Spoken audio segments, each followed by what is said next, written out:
नमस्कार दोस्तों, राज एकेडमी में आपका बहुत बहुत स्वागत है। आज आप इस चैनल के माध्यम से विभिन्न प्रतियोगी परीक्षाओं में जो दूरी और समय के सवाल पूछे जाते हैं उन्हें आसानी से हल करना सीखेंगे। दूरी और समय की ये प्रथम क्लास है। इसमें बहुत ही बेसिक तरीके के क्वेश्चन और बेसिक मेथड से लगाना सिखाऊंगा। इसके बाद धीरे धीरे जैसे इसमें क्लासें बढ़ेंगी और क्वेश्चन का जो लेवल है हार्ड होता चला जाएगा। तो चलिए क्लास को शुरू करते हैं। जैसा कि सवाल नंबर 1 में लिखा है, यदि रामू अपनी गति 25% बढ़ा दे तब पहले जितनी दूरी तय करने हेतु उसे अपनी यात्रा काल में कितने प्रतिशत की कमी करनी होगी। जो भी डिस्टेंस और ये टाइम के सवाल हैं सारे एक ही फार्मूले पर बेस हैं और उसी फार्मूले से सारे सवाल हम यहाँ पर आपको लगा करके दिखाएंगे। फार्मूला क्या होता है? दूरी बराबर चाल गुणा समय। अब इसको कई तरीके से आप लिख सकते हैं। चाल बराबर दूरी बटे समय या समय बराबर दूरी बटे चाल। तो इसको 3 तरीके से आप लिख सकते हैं। तो ये एक फार्मूला है जिसका हम सारे सवालों में इस्तेमाल करेंगे। यहाँ पर एक चीज़ आपको जो दे रखी है वो ये दे रखी है कि ये कोई दूरी फिक्स है, ठीक है। तो पहले जो चाल चलेगा और डिस्टेंस आपकी फिक्स है तो टाइम आपका जो पहले लगेगा, अब इसको आपने क्या किया, बढ़ा दिया। ये आपकी फिक्स है तो इसका मतलब आप टाइम को कम करना पड़ेगा। यदि आप टाइम नहीं कम करेंगे तो क्या होगा, ये डिस्टेंस यहाँ पर आगे निकल जाएगा। तो सवाल का कहने का मतलब ये है यहाँ पर। अब आपको जब इसको लगाना होगा तो आपको क्या करना होगा, आपको डिस्टेंस क्या करना है, 100 मान लेनी है। टाइम को क्या करना है, 100 मान लेना है। जब भी परसेंटेज में सवाल आपको टाइम एंड डिस्टेंस का दिया हो तो आपको ये ध्यान रखना है कि सब चीज़ 100 में मान लेना है। बहुत आसान हो जाएगा आपके लिए। अब यहाँ पर स्पीड क्या हो जाएगी, तो चाल 1 हो जाएगी। क्यों? क्योंकि चाल बराबर दूरी बटे समय। तो यहाँ पर S बराबर हो जाएगा D/T। तो 100/100 करेंगे तो 1 हो जाएगा, ठीक। ये आपका एक समीकरण बन गया। अब यहाँ पर जो सवाल आपसे कहेगा उसके हिसाब से चलना है। सवाल ने आपसे क्या कहा कि डिस्टेंस उसकी फिक्स है, टाइम में कितने प्रतिशत की कमी करनी होगी, ये यहाँ पर क्वेश्चन मार्क है। और यहाँ पर स्पीड में क्या कह रहा है कि स्पीड को क्या किया, 25% से बढ़ा दिया। तो 1 है, 1 का 25% बढ़ेगा तो कितना हो जाएगा, 1.25 हो जाएगा, ठीक। अब यहाँ पर आपको क्या चीज़ पता है, डिस्टेंस पता है, स्पीड पता है, टाइम पूछ रहा है। तो यहाँ पर क्या होगा, इस फार्मूले का आप इस्तेमाल करना है। तो समय बराबर क्या हो जाएगा, समय बराबर दूरी बटे चाल। तो दूरी कितनी है, 100, और यहाँ पर चाल कितनी है, 1.25। यहाँ से 2 जीरो ऊपर हो जाएंगे, दशमलव हटाएंगे जब आप। अब इसको काटिएगा तो कितना होगा, 25 पंचे, और ये हो जाएगा 25 चौको 100। फिर क्या हो जाएगा, 5 अट्ठे 40। तो ये कितना हो जाएगा, T = 80। अभी देखो पहले T कितना था, 100, अब कितना है, 80। तो कितना कम हुआ, 20। तो क्या हो जाएगा, 20 अपॉन यहाँ पर हो जाएगा 100 × 100। तो अब क्या हो जाएगा, इससे जब इसको कट करेंगे तो कितना आ जाएगा, 20% आ जाएगा। या 100 आप ले रखे हो तो डायरेक्ट आप इसको 20% लिख सकते हो, क्योंकि 100 बेस ले चल रहे हैं और परसेंटेज का बेस जो होता है वो 100 होता है। तो 100 में से 80 बचा तो कितना नुकसान हुआ, 20% का। इसका मतलब कितनी कमी करनी है, 20% की। तो इसका आंसर क्या हो जाएगा, ए हो जाएगा। इसको फिर से समझा देते हैं। सारे सवाल जो भी यहाँ पर आपको बताए जाएंगे वो दूरी बराबर चाल गुणा समय का फार्मूला जो है इसी पर बेस्ड है। जब भी आपको परसेंटेज का सवाल आए तो आपको क्या करना है कि डिस्टेंस और टाइम को 100 मान लेना है। तो स्पीड क्या हो जाएगी, 1। ये एक कॉमन समीकरण आपको बना लेना है। उसके बाद जो दूसरा आप बनाएंगे समीकरण, तो उसमें जो सवाल आपसे कहेगा उसके अनुसार उसको लिख लेंगे। यहाँ पर जैसे आपको बताया कि गति को 25% से बढ़ा दिया, तो 1 का 25% होगा 0.25, तो वो बढ़ा दी। डिस्टेंस हमारी फिक्स है, जो चीज़ नहीं मालूम उसमें क्वेश्चन मार्क कर लिया। इसके बाद इस फार्मूले में उस डाटा को रखा और बहुत आसानी से हमने टी फाइंड आउट कर लिया कि पहले टी कितना था, 100, अब कितना, 80। तो कितनी कमी हुई, 20% की कमी हुई। तो इसलिए इसका आंसर 20% हो जाएगा। अब अगला सवाल देखते हैं इसमें। जैसे इसमें कह रहा है यदि श्याम अपनी यात्रा काल 20% से कम करना चाहता है, यात्रा काल मतलब टाइम, अपने टाइम को 20% से कम करना चाहता है, तब उसे कार्यालय पहुंचने हेतु गति में कितने प्रतिशत की वृद्धि करनी होगी। मतलब कि घर से उसके कार्यालय का जो भी डिस्टेंस है वो यहाँ फिर से फिक्स है। अब की क्या किया है कि टाइम को कम कर दिया है। पहले सवाल में क्या था कि चाल को बढ़ा दिया था, अब की क्या किया है, टाइम को कम कर दिया है। तो चाल को कितना बढ़ाना है ये पूछ रहा है। सेम आपको क्या करना है, d is equal to 100, t is equal to 100, तो as इज इक्वल टू कितना हो जाएगा, 1 हो जाएगा। ठीक, अब ये तो आपका एक जनरल समीकरण हो गया। दूसरा, अब इसमें क्या कह रहा है, यात्रा काल 20% से कम करना चाहता है। तो ठीक है भैया, इसको 20% से कम कर दीजिए, तो ये कितना बचा, 80। अब इसके बाद क्या कह रहा है कि डिस्टेंस यहाँ पर आपकी क्या है, वो फिक्स है। अब ये कह रहा है स्पीड में कितना चेंजेस होगा, क्वेश्चन मार्क कर लिया आपने। अब अभी सवाल में आपको पता है कि स्पीड बराबर क्या होता है, चाल बराबर दूरी बटे समय। ठीक, तो आप इसको कट कर दीजिए, तो कितना हो जाएगा, 8 एकन 8, 2 आया तो 8 दूनी 16, फिर ये कितना हो जाएगा, 4 20, तो 8 5 40। तो अभी ये जो क्वेश्चन मार्क था उसके बराबर कितना, 1.25 आया। तो कितने से बढ़ गया, 0.25 से। अभी पिछले सवाल में आपने देखा था कि 0.25 से बढ़ने पे क्या होता है, 25% होता है। यदि आप इसका परसेंटेज में निकालेंगे तो कितना बढ़ा, 1.25 से जब आप 1 घटाएंगे तो कितना आ जाएगा, 0.25 आएगा। इसके बाद क्या करेंगे, यहाँ पर आप इसको जब हटाएंगे तो नीचे 2 जीरो लगाएंगे। परसेंटेज में बढ़ाने के लिए क्या होगा, इसको 100 से मल्टीपल करेंगे तो 100 से 100 कट जाएगा और इस तरह से ये 25% हो जाएगा। तो यहाँ पर क्या होगा, चाल में वृद्धि उसे 25% की करनी होगी। तो इसका आंसर क्या हो जाएगा, सी हो जाएगा। अगला सवाल देखते हैं। इसमें कह रहा है कि रामू अपने यात्रा काल को 20% से बढ़ा देता है, तब उसे अपनी, यहाँ पर ये तब होगा, तब उसे अपनी गति कितने प्रतिशत कम करनी पड़ेगी ताकि वह 10% कम दूरी तय कर सके। अब सवाल में क्या चीज़ है, तीनों चीज़ों को उसने यहाँ पर डिस्टर्ब किया है। क्या किया है, टाइम को बढ़ा दिया है, ठीक है, और उसके बाद कह रहा है चाल में कितनी कमी करनी है, और यहाँ पर डिस्टेंस को भी उसने कम कर दिया है। सेम आपको उसी तरह से फिर से डाटा को मान लेना है। d is equal to 100, t is equal to 100 और यहाँ पर s इज इक्वल टू 1। ये हो गया आपका एक जनरल समीकरण। अब क्या कह रहा है, यहाँ पर टाइम को 20% से बढ़ा दिया, तो ठीक है, यहाँ पर टाइम को आप 120 कर लीजिए। इसके बाद कह रहा है कि गति कितने प्रतिशत से कम करनी पड़ेगी, ये आपके लिए क्वेश्चन मार्क हो गया। कह रहा है ताकि वह 10% कम दूरी तय कर सके। तो यहाँ पर डिस्टेंस आपकी जो है, अब पहले 100 थी, 10% कम, तो क्या हो गया, 90 हो गया। अब यहाँ पर क्या करना है, आपको s बराबर d/t फार्मूला लगा देना है। तो d कितना है, 90, और ये कितना है, 120। इससे जब आप काटेंगे तो क्या होगा, 3 त्रिका 9 और 3 चौको 12, 3/4 आया। तो इसको आप क्या करेंगे, जब दशमलव में चेंज करेंगे तो दशमलव लगाएंगे और एक जीरो जब यहाँ बढ़ाएंगे तो कितना होगा, 4 सत्ते 28 और 2 30, 4 पंचे 20। तो ये जो s है अब आपका 0.075 बचा है। तो यहाँ पर कितना कमी हुआ, तो जब 1 से 0.75 घटाएंगे तो कितना आ जाएगा, 0.25 आएगा। इतनी यहाँ पर क्या हुई, कमी हुई। अब इसे परसेंटेज में बदलना है, तो जैसा अभी पिछले सवाल में आपने बदला था वैसे इसको बदल लेंगे। दशमलव से हटा करके नीचे 2 जीरो लगाएंगे। प्रतिशत में बदलने के लिए 100 से गुणा करते हैं, इससे ये कट गया। तो इस तरह से क्या हो जाएगा, 25% की कमी करनी पड़ेगी। मीन्स इसमें कह रहा है कि यदि हम टाइम को 20% से बढ़ा देते हैं और जो दूरी है उसे 10% से कम कर देते हैं तो उसकी चाल में 25% से की कमी करनी पड़ेगी। ठीक है, तो इसका आंसर जो होगा ए हो जाएगा। अगला सवाल देखते हैं। इसमें कह रहे हैं यदि समय को 10% बढ़ा दिया जाए और चाल को 25% बढ़ा दिया जाए तो तय की दूरी कितने प्रतिशत से बढ़ जाएगी। अब यहाँ पर किसी चीज़ का रेस्ट्रिक्शन नहीं दिया है कि ये चीज़ फिक्स है, ठीक है। तो यहाँ पर क्या सेम उसी चीज़ का फिर से आप इस्तेमाल करेंगे। सवाल को कई तरीके से घुमा करके यहाँ पूछा जा सकता है, बट आपका जो तरीका है वो सेम होना चाहिए। प्रतिशत का जब भी सवाल आएगा आपको सेम बस एक ही टॉपिक इसी तरीके से लगाना है और बहुत आसानी से आप लगा पाएंगे। d equal to 100, t equal to 100, then s equal to कितना हो जाएगा, 1 हो जाएगा। अब अगले में जो दे रखा है उसके हिसाब से चलना है। यदि समय को 10% से बढ़ा दिया जाए, ठीक है, टाइम को आप 10% से बढ़ा दीजिए।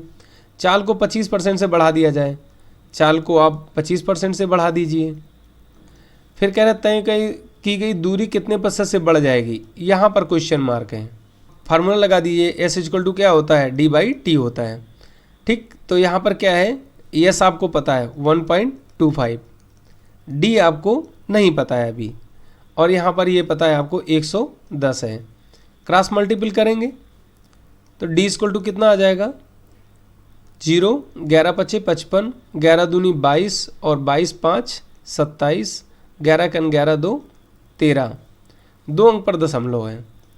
तो ये जो दूरी है आपकी अभी यहाँ पर जो क्वेश्चन मार्क है डी इक्वल टू, वो कितना निकल के आई, 137.5, चूँकि आपने 100 में लिया है। ठीक, तो 100 का जो इंक्रीमेंट हुआ वो कितना हुआ, 37.5% हुआ है। तो यहाँ पर आप डायरेक्ट लिख लेंगे, इसीलिए 100 मान के चला कि आप इसको इसके आगे कैलकुलेशन करने की ज़रूरत नहीं है। डिस्टेंस में वो 37.5% की वृद्धि उसे करनी होगी, तो इसका आंसर बी हो जाएगा। अगला सवाल देखते हैं। इसमें जैसे कह रहा है एक व्यक्ति अपनी गति 20% से कम कर देता है किंतु यात्रा काल 30% बढ़ा देता है, तो वह कितने प्रतिशत ज़्यादा दूरी तय करेगा। फिर ये परसेंटेज का सवाल है, सेम वही तरीका आपको फिर से अपनाना है। तो क्या करना है आपको, सबसे पहले डी इक्वल टू 100 मान लेना है, टी इक्वल टू 100 मान लेना है, तो एस इक्वल टू कितना हो जाएगा, 1 हो जाएगा। देन इसके बाद अब सवाल में जो कह रहा है उसके हिसाब से चलना है। गति को 20% से कम कर देना है। 20% का मतलब क्या हुआ कि इसको 0.08 कर देना है। ठीक, इसके बाद कह रहा है किंतु यात्रा काल 30% बढ़ा देता है, तो यहाँ पर क्या है, टाइम को 30% से बढ़ा देता है, तो टी को आप क्या करेंगे, 130 कर देंगे।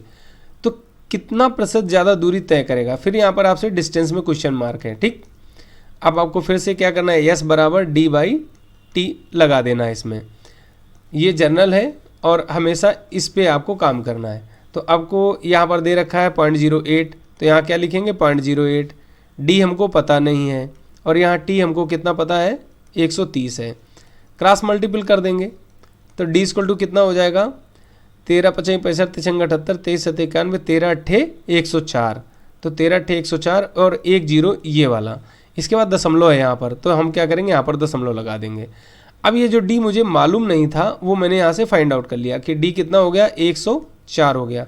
100 से 104 होगा तो कितने प्रतिशत की वृद्धि हुई, 4% की वृद्धि हुई। आप डायरेक्ट यहाँ पर इसको लिख सकते हैं, तो इसका आंसर ए हो जाएगा। यदि आपको लगाना होगा तो कैसे लगाएंगे, 100 है 104 हुआ तो कितना वृद्धि हुआ, 4 का।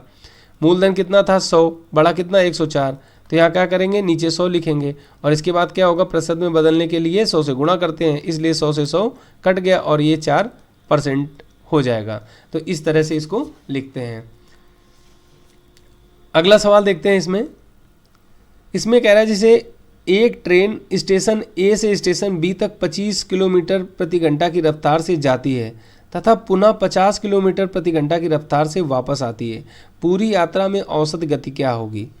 अभी आपने जो सवाल देखे वो सारे प्रतिशत बेस देखे। जो भी परसेंटेज बेस सवाल आपसे टाइम एंड डिस्टेंस में पूछा जाएगा, आपको कोशिश करना है कि जो मैंने आपको बताया उसी पे आपको लगाना है।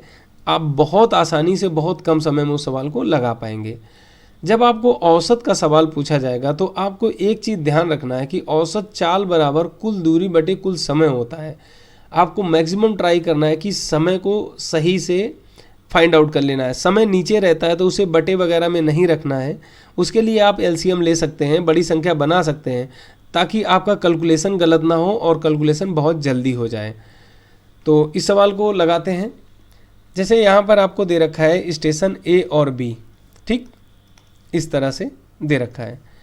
तो जब कह रहा है ए से बी तक जाने में उसे 25 किलोमीटर प्रति घंटा की रफ्तार से जाता है, ठीक, और पुनः 50 किलोमीटर प्रति घंटा की रफ्तार से वापस आता है। जब वापस आता है तो 50 की स्पीड से आता है। तो यहाँ पर ये दूरी हमें कुछ पता नहीं है। आपको क्या करना है, ये जो चालें दे रखी इनका कॉमन इस दूरी को मान लेना है, ठीक। यहाँ पर तो आप देखेंगे कॉमन क्या आएगा, 50 आ जाएगा। इसका मतलब ये दूरी हम 50 किलोमीटर मान लेते हैं, ठीक। यहाँ किलोमीटर पर आवर और ये भी आपकी चाल जो है किलोमीटर पर आवर है। अब यहाँ से आपको बहुत आसानी से एक चीज़ पता चल गई कि जब 25 किलोमीटर की स्पीड में चलेगा तो 50 किलोमीटर चलने के लिए उसे ए से बी जाने में टाइम कितना लगेगा, 2 आवर्स लगेगा। और जब ये 50 किलोमीटर की स्पीड में चलेगा, 50 किलोमीटर ही दूरी है, तो बी से ए के लिए जब आएगा तो कितना लगा, 1 आवर लगा।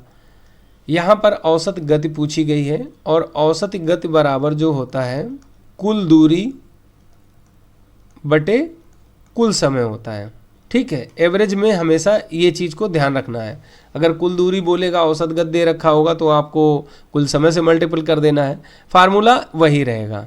ठीक, यहाँ पर एक ही फार्मूला ये औसत के लिए रहेगा। यहाँ पर आपने क्या किया कि कुल समय निकाल लिया। कुल समय कितना लगा उसे, 3 घंटे। ठीक, कुल दूरी जाने में 50, आने में 50, तो कुल दूरी कितना हो गया, 100 किलोमीटर। अब यहाँ से स्पीड हम निकाल लेंगे, एवरेज स्पीड। तो एवरेज स्पीड कितना हो जाएगा, 100/3। जब इसको आप काटेंगे तो कितना होगा, 33 सही 1/3 किलोमीटर पर हावर। तो कितना आसान है इस तरह के सवालों को लगाना। सबसे पहले आप बेसिक तरीके के सवाल लगाना सीखेंगे, कॉन्सेप्ट को सही से समझेंगे। जब ये सब चीज़ें समझ जाएंगे तो कैसा भी सवाल आपसे दिया जाएगा आपको, आप बहुत आसानी से उसको लगा पाएंगे। जब तक आप बेसिक नहीं समझेंगे, डायरेक्ट टफ क्वेश्चन ढूंढ के उनको लगाने की कोशिश करेंगे, उनमें आप फंस जाएंगे। एक लग जाएगा तो दूसरा नहीं लगेगा, आपका कॉन्सेप्ट क्लियर नहीं होगा। बाद में आप एग्ज़ाम में फेडअप हो जाएंगे अगर ज़रा भी क्वेश्चन को घुमा दिया और फिर आपका वो क्वेश्चन नहीं लग पाएगा। तो सबसे पहले सवालों के बेसिक को समझने की कोशिश करिए कि सवाल में आखिरकार पूछता क्या है, किस तरह से पूछ सकता है, और फिर जो आपको डाटा दिया गया उसे मैनिपुलेट करिए, उसको चेंज करके आप अपना डाटा रख कर देखिए और फिर उसको देखिए कि क्या हम इसको लगा पा रहे हैं कि नहीं। तो इससे क्या होगा, आपको सवाल को समझने में और आसानी रहेगी। तो चलते हैं अगला सवाल देखते हैं इसमें, और इसका आंसर जो है वो बी है ये। ठीक है, इसमें कह रहा 3 बराबर दूरियां क्रमशः 25 किलोमीटर, 15 किलोमीटर और 75 किलोमीटर प्रति हावर की गति से तय की गई, तब पूरी यात्रा के दौरान औसत चाल क्या होगा। देखो यहाँ पर क्या कह रहा है कि जो दूरियां हैं, ठीक है, 3 बराबर दूरियां, सवाल में यहाँ पर ही आपको मेन चीज़ बता दी गई है कि जो डिस्टेंस है तीनों बराबर तय कर रहे हैं। फिर क्या दे रखा है, अलग अलग चालें दे रखी। मैंने आपको बताया कि डिस्टेंस हमेशा वो कॉमन माननी है जो तीनों का लासा हो। यहाँ पर आप देखेंगे तीनों का लासा क्या आ रहा है, 25 और 15 और 75, तीनों किससे कट जाएंगे, मतलब 75 से तीनों कट जाएंगे, तो इसका जो लासा क्या होगा वो 75 हो जाएगा।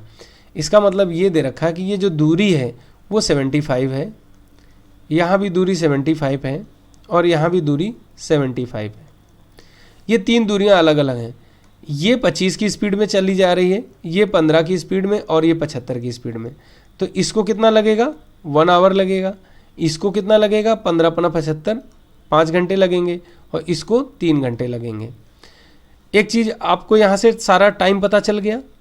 एवरेज स्पीड बराबर जो फार्मूला होता है कुल दूरी, कुल दूरी कितना हो गया, 7 × 21 मतलब 210 और 5 × 15, 210 + 15 225। तो ये कितना हो गया, कुल दूरी 225 हो गई। समय कितना हो गया, 5 3 8 1 9 हो गया। अब क्या करेंगे, इसको हम कट करेंगे। तो देखिए 2 दूनी 4 5 9 9, इसका मतलब कि ये 3 से कट जाएगा। तो कितना हो जाएगा, 30 7 21 और 3 5 15। फिर इसको आप 3 से काटेंगे तो 3 3 9, और ये कटेगा तो कितना हो जाएगा, 25। तो ये क्या आ जाएगा, 25 किलोमीटर पर हावर इसकी एवरेज स्पीड हो जाएगी। तो इसका आंसर ए हो जाएगा। अगला सवाल देखते हैं। इसमें जैसे कह रहा है एक व्यक्ति पहले 2 घंटे तक 40 किलोमीटर की रफ्तार से सफ़र करता है तथा अगले 2 घंटे तक 60 किलोमीटर पर आवर की स्पीड से सफ़र करता है, पूरी यात्रा के दौरान औसत चाल क्या होगी। इसमें भी आपको क्या दे रखा है कि ये तो और आसान सवाल हो गया। यहाँ आपको टाइम क्लियर दे रखा है कि 2 घंटे दे रखा है और यहाँ पर 2 घंटे दे रखा है, तो कुल समय यहाँ पर आपको दे दिया है। तो कुल समय कितना हो गया, 4 घंटे। अब पहले 2 घंटे में कितना चलता है, तो 40 किलोमीटर की स्पीड है, इसका मतलब 80 किलोमीटर चलता है। दूसरे 2 घंटे में यहाँ पर क्या दे रखा है, 60 की स्पीड है, तो कितना होगा, 60 60 120 किलोमीटर हो जाएगा। तो इन 4 घंटों में कितना दूरी चला, तो देखेंगे आपने 200 किलोमीटर चला। यहाँ पर जब जाएंगे तो कुल, यहाँ पर जब जाएंगे तो एवरेज स्पीड बराबर क्या हो जाएगा, कुल दूरी और बटे कुल समय, वो कितना है, 4 घंटे। तो जब इसे काटेंगे तो कितना हो जाएगा, 50 किलोमीटर पर हावर। तो इस तरह से इसको आप आसानी से लगा सकते हैं। तो इसका आंसर जो होगा वो बी हो जाएगा। तो चलते हैं अगला सवाल देखते हैं। जैसे इसमें कह रहा है एक व्यक्ति ए से बी तक की दूरी का आधा भाग 20 किलोमीटर प्रति घंटा की गति से जाता है एवं शेष दूरी 10 किलोमीटर प्रति घंटा की गति से तय करता है। पूरी यात्रा में कुल 6 घंटे का समय लगता है। तो ए से बी के बीच की दूरी क्या है? तो इसमें क्या दे रखा है आपको, यहाँ पर चाल कितनी दूर तक कौन सी चाल चली ये दे रखा है और यहाँ पर समय दे रखा है, दूरी पूछी गई है। तो इस तरह से आप देखेंगे कि यहाँ पर लिखा है ए और बी, ठीक, ये यहाँ से बीच है। कुल दूरी मुझे नहीं पता है, बट ये पता है कि आधी दूरी वो 20 से चलता है। इसका मतलब x/2 और x/2, यदि टोटल x है तो हाफ जो है वो 20 की स्पीड से चलता है और हाफ वो 10 की स्पीड से चलता है। इस दूरी को पूरा ट्रेवल करने में वो 6 आवर का टाइम लेता है। अब यहाँ से आपको बहुत आसान हो जाएगा कि समय बराबर क्या होता है, यहाँ पर टाइम बराबर हो जाएगा समय बराबर दूरी बटे यहाँ पर चाल हो जाएगी, ठीक। तो अब यहाँ पर आपको क्या दे रखा है, यहाँ पर ये चाल दे रखी है। तो जब पहले में आप लगाएंगे तो इसको आप t1 मान लीजिए, पहले का टाइम, तो क्या होगा, दूरी हो जाएगी x/2 और यहाँ पर स्पीड हो जाएगी 20, तो यहाँ पर 20 हो गया, ठीक है। t2 इसके लिए समय, तो यहाँ भी दूरी क्या है x/2 और यहाँ पर स्पीड है 10। तो जब इसको टोटल आपको दे रखा है कि t1 + t2 कुल समय कितना दे रखा है, 6 आवर दे रखा है। अब इसको जब जोड़ेंगे तो यहाँ x, ये जो 20 है 2 है नीचे चला जाएगा, ठीक है। तो ये हो जाएगा आपका 20 से मल्टीपल हो जाएगा, तो ये हो जाएगा 40 प्लस इधर क्या होगा, ये नीचे आएगा तो क्या कर देगा, ये 20 कर देगा और बराबर 6 हो जाएगा।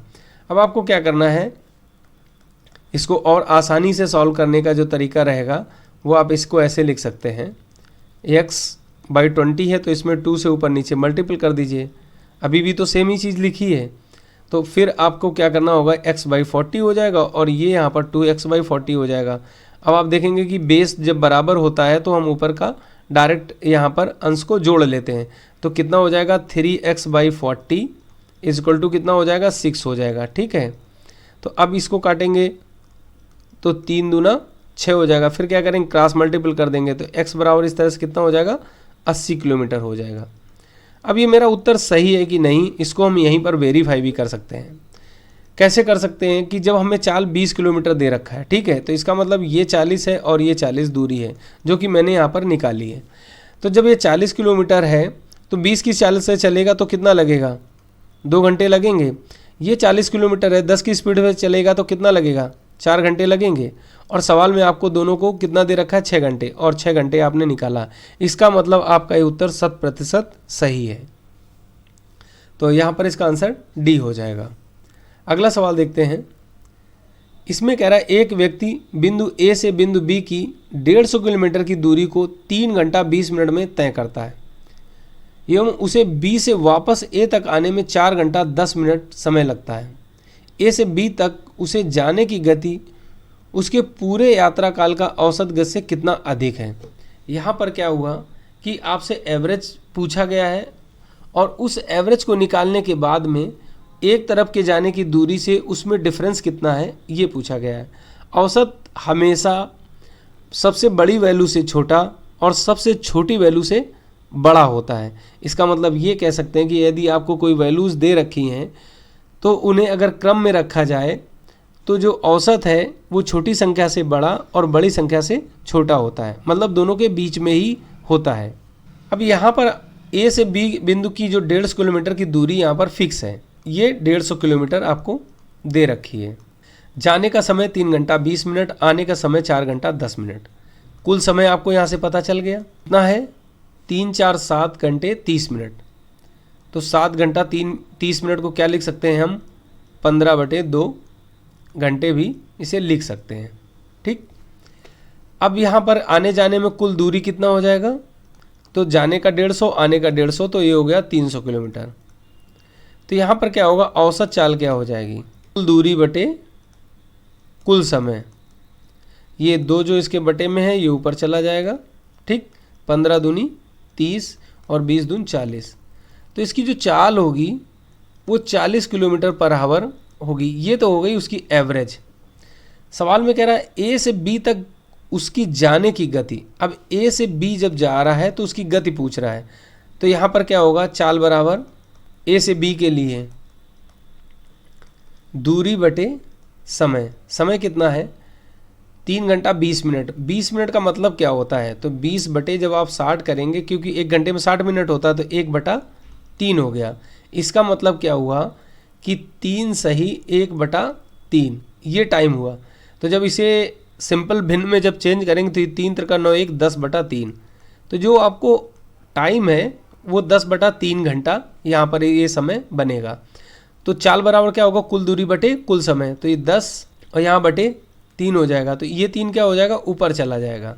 तो फिर आपको क्या करना होगा, 0 से 0 कट कर देंगे तो 15 तियाँ 45 हो जाएगा। अब आपने देखा कि ए से बी तक की जो चाल है वो 45 किलोमीटर पर आवर की है, एवरेज चाल जो उसकी है 40 है। तो कह रहा है दोनों में डिफरेंस कितना आएगा, तो आप 45 से 40 को जब आप घटाएंगे तो कितना आ जाएगा, 5 किलोमीटर पर आवर का यहाँ पर दोनों में डिफरेंस आएगा। तो इसका आंसर जो होगा वो ए हो जाएगा।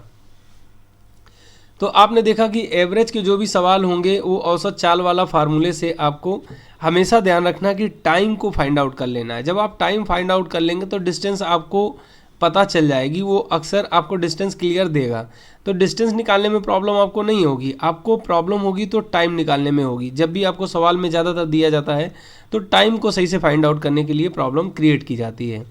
दूसरी चीज़, आपने परसेंटेज के सवाल अभी देखे कि अगर यदि कोई भी परसेंटेज में सवाल अगर टाइम एंड डिस्टेंस में पूछा जाता है तो आपको कोशिश करना है कि उसे 100 मान के करना है, तो आपकी कैलकुलेशन बहुत कम हो जाएगी और बहुत कम समय उस सवाल को आप लगा पाएंगे।